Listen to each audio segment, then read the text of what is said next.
Hello students, welcome to concept point. मैं आज class 10th के लिए बहुत इंपॉर्टेंट टॉपिक लेकर आया हूं और वो है प्रकाश का प्रवर्तन।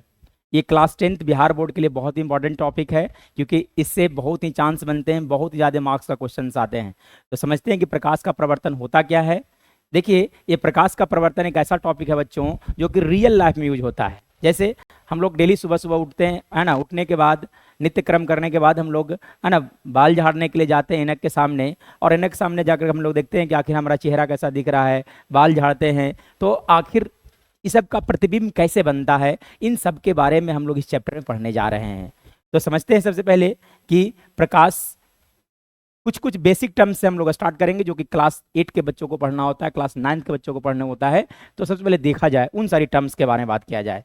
जैसे सबसे पहले समझते हैं कि प्रकाश होता क्या है। देखिए बच्चों, अगर मैं बात करूं आपसे, तो आसपास में देखा जा सकता है, कहीं बार मान लिया घूमने गए हो, अगर घूमने गए हो आसपास में देखोगे तो सिर्फ पहाड़ी पहाड़ नजर आ रहा है। अगर पहाड़ी इलाका में गए हैं तो, अगर मान लीजिए समुद्र के इलाके में, एक समुद्र के किनारे हम लोग गए हुए हैं, तो वहाँ पे सिर्फ समुद्र ही समुद्र दिखाई देता है, पानी ही पानी दिखाई देता है। या तो कोई सिटी में अगर हम लोग घूमने के लिए गए हैं, तो वहाँ पे सिर्फ, है ना, देखोगे तो सिर्फ बिल्डिंग ही बिल्डिंग दिखाई देगा। तो आखिर इन सभी वस्तुओं को हम देख क्यों पाते हैं? जैसे ये बोर्ड पे लिखा हुआ चीजें जो है, जो कुछ भी लिखा हुआ है, इन सब चीजों को हम लोग कैसे देख पा रहे हैं? तो इसका कारण है सिर्फ और सिर्फ एक ही चीज, वो है प्रकाश। अगर प्रकाश इस धरती पर नहीं होता बच्चों, तो हम लोग को कोई भी चीजें, है ना, दिखाई नहीं देता। अंधकार में जैसे कि किसी भी तरह के वस्तुओं को दिखाई नहीं देता है, जैसे ही एक रूम में अगर मान ले जाए कि रोशनी नहीं है, लाइट ऑन जैसे ही करते हैं तो वस्तुएं हम लोग को क्लियर दिखाई देता है। आखिर कैसे दिखाई देता है? तो रीजन तो समझ में आता है सर, प्रकाश की वजह से। अब प्रकाश की वजह से दिखाई देता है, लेकिन कैसे दिखाई देता है उसके बारे में मैं बात करूंगा थोड़ा सा और आगे चलने के बाद। तो पहले समझते हैं कि आखिर प्रकाश होता क्या है। बच्चों, प्रकाश क्या होता है? प्रकाश ऊर्जा का वह स्रोत होता है। प्रकाश ऊर्जा का एक स्रोत होता है। क्या होता है? एक ऊर्जा का स्रोत होता है, जो हमें देखने की अनुभूति प्रदान करता है।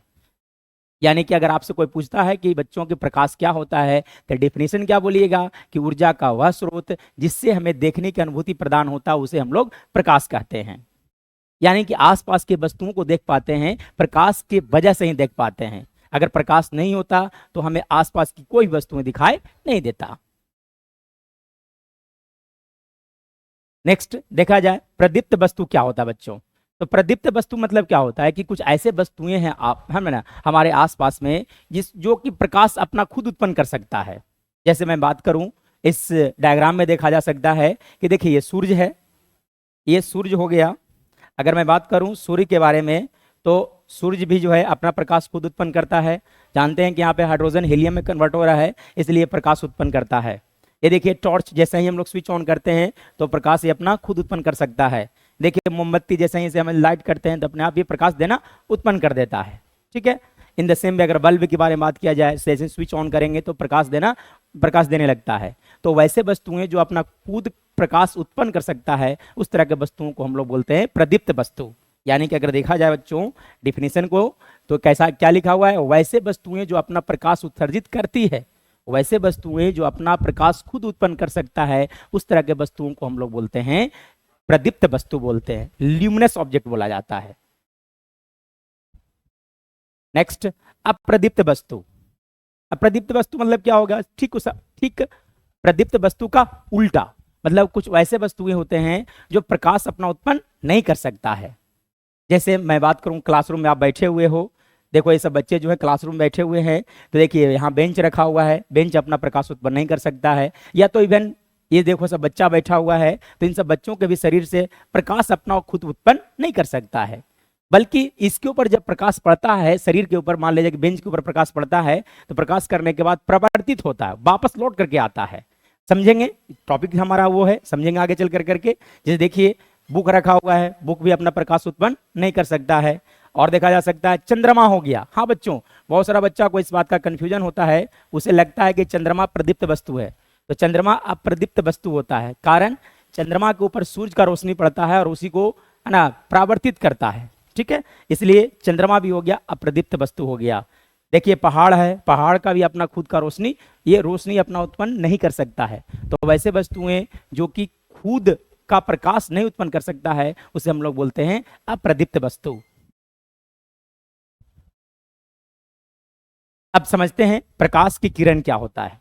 तो बच्चों जैसे देखो, अगर मान लिया जाए डीजे लाइट है, डीजे लाइट से अगर देखोगे आप तो इससे बहुत सारा रोशनी इस तरह से निकलता है, बहुत सारा किरण इस तरह से निकलता है।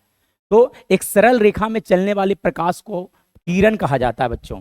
मतलब प्रकाश को हम लोग ये इमेजिन करके चलते हैं, जैसे मान लिया जाए कि एक बल्ब है, बल्ब से जो रोशनी उससे निकलता है बच्चों, प्रकाश जो निकलता है, उसे हम लोग मानकर चलेंगे कि एक सरल रेखा में गमन करता है। और जो सरल रेखा में गमन करता है बच्चों, इसे हम लोग क्या कहेंगे, प्रकाश की किरण कहा जाता है। नेक्स्ट, प्रकाश का किरण पुंज। आखिर प्रकाश का किरण पुंज क्या होता है बच्चों? ये देखिए, अगर एक बल्ब अगर जल रहा होगा तो इससे एक ही किरण नहीं निकल रहा होगा। अगर मैं बात करूं इस बल्ब से होकर तो इस बल्ब से बहुत सारे किरण निकल रहे होंगे, बहुत सारे किरण निकल रहे होंगे, इतने सारे किरण निकल रहे होंगे कि जो गिना नहीं जा सकता, अनगिनत इस तरह से निकल रहा होगा, बहुत सारा निकल रहा होगा इस तरह से। यानी कि जब किरण के बहुत सारे समूह बन जाए, एक साथ होंगे, तो उसे हम लोग बोलते हैं किरण पुंज। यानी कि प्रकाश के किरणें को, समूह को किरण पुंज कहते हैं। प्रकाश के किरण के समूह को क्या बोला जाता है बच्चों? प्रकाश का किरण पुंज। ये देखिए, यहां पर भी देखा जा सकता है बहुत सारे किरण है जो आपस में है ना चल रहे हैं। तो जब बहुत सारे प्रकाश के किरण एक साथ चलते हैं या तो गमन करते हैं तो उसे बोला जाता है प्रकाश का किरण पुंज बोलते हैं हम लोग। अगला, प्रकाश के किरण पुंज बच्चों 3 प्रकार के होते हैं। अगर मैं बात करूं प्रकाश के किरण पुंज के बारे में, तो प्रकाश का किरण पुंज 3 प्रकार के होते हैं। सबसे पहले अगर देखा जाए तो अपसारी किरण पुंज, दूसरा हो गया समांतर किरण पुंज, तीसरा हो गया अभिसारी किरण पुंज। तो समझते हैं इन सब के बारे में एक एक बारी बारी से। जैसे देखिए, सबसे पहले अपसारी किरण पुंज क्या होता है।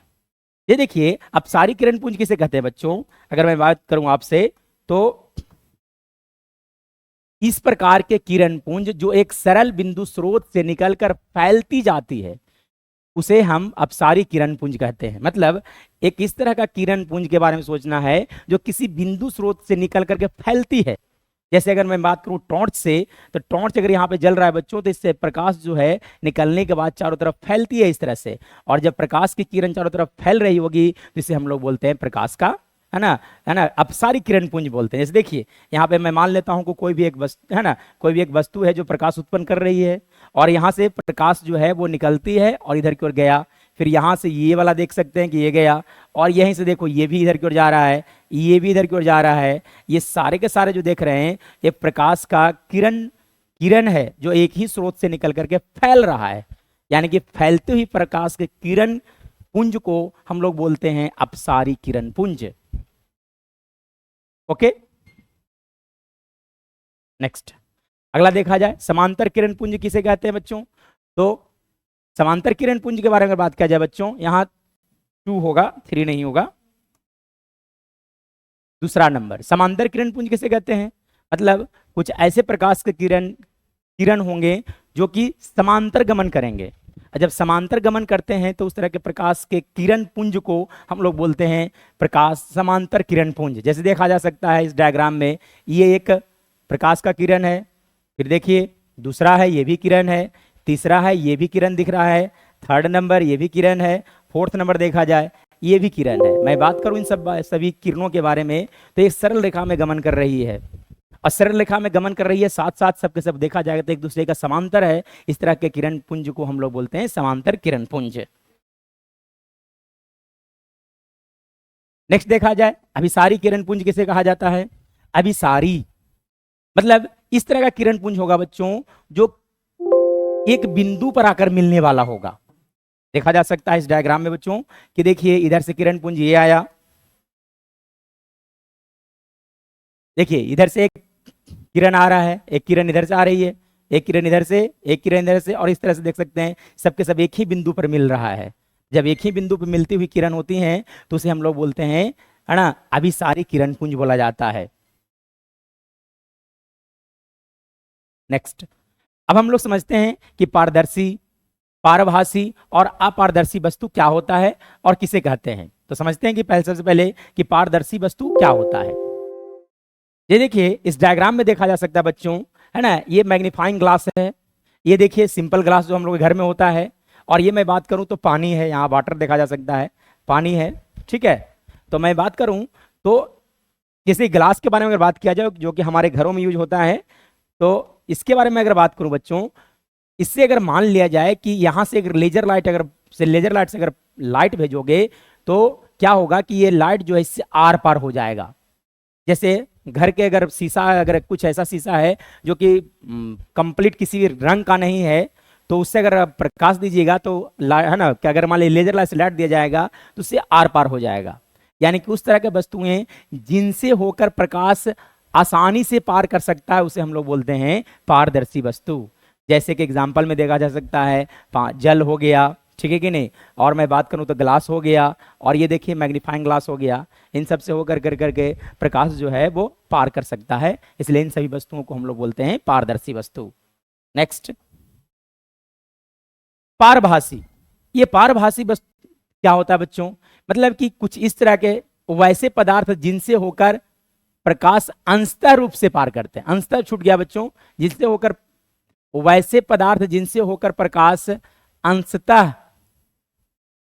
अंशतः रूप से पार कर सकते हैं, अंशतः रूप से पार कर सकते हैं, उसे हम लोग बोलते हैं पारभासी वस्तु।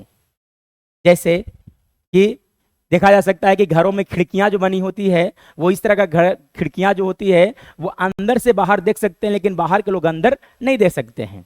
यानी कि इससे जो प्रकाश के बारे में बात किया जाए तो अंशतः पार होगा। जैसे कि एक मिल्की पेपर आता है बच्चों, या तो फिर मान लीजिए कि पेपर है उसके ऊपर तेल उल गिर गया, तो उसके बाद उससे देखोगे तो पूरी तरह से आर पार नहीं दिखाएगा, अंशतः रूप से दिखाएगा। या तो एक ग्लास है, उस ग्लास को क्या कीजिए, घस दीजिए, घसा हुआ ग्लास हो गया, वो भी उससे भी हम लोग क्या बोलते हैं, ट्रांसलूसेंट सब्सटेंस, मतलब पारभासी वस्तु बोलते हैं। मतलब जिससे अंशतः रूप से पूरी तरह से पार नहीं करेगा उसे हम लोग बोलेंगे पारभासी वस्तु। जैसे कि हमारे है ना खिड़कियों में लगा हुआ रहता है, जो शीशा लगा रहा होता है, वो जो होता है वो पारभासी वस्तु होता है। नेक्स्ट, अपारदर्शी वस्तु। अपारदर्शी वस्तु मतलब क्या होता है बच्चों, कि कुछ ऐसे वस्तुएं होते हैं जिससे होकर के प्रकाश बिल्कुल नहीं पार कर सकता है, बिल्कुल भी नहीं पार कर सकता है। जैसे देखिए ये चेयर है, कुर्सी है, कुर्सी पर अगर मान ले प्रकाश तुम दोगे तो इससे पार नहीं करने वाला है। यानी किस तरह के वस्तुओं को हम लोग बोलेंगे, अपारदर्शी वस्तु बोलेंगे। टेबल हो गया, सोफा हो गया, इन सब से होकर जब प्रकाश दीजिएगा तो प्रकाश पार होने वाला नहीं होगा, इसलिए इन सभी वस्तुओं को हम लोग बोलते हैं अपारदर्शी वस्तु बोला जाता है। तो आज का टॉपिक हम लोग यहीं पे समाप्त करते हैं। अब अगले वीडियो में हम लोग मिलेंगे जो कि क्लास 10th के लिए इंपॉर्टेंट होने वाला है। हम लोग समझेंगे दर्पण के बारे में, दर्पण कितने प्रकार के होते हैं, उससे रिलेटेड कुछ कुछ महत्वपूर्ण पद के बारे में बात किया जाएगा। तो आप हमारे चैनल के साथ जुड़े रहें। मैं कोशिश करूंगा, कोशिश नहीं मैं कि 100% बोल सकता हूं कि मैं आपको 100% कंटेंट देने वाला हूं कुछ दिनों के अंदर। ठीक है, दैट्स ऑल फॉर टुडे।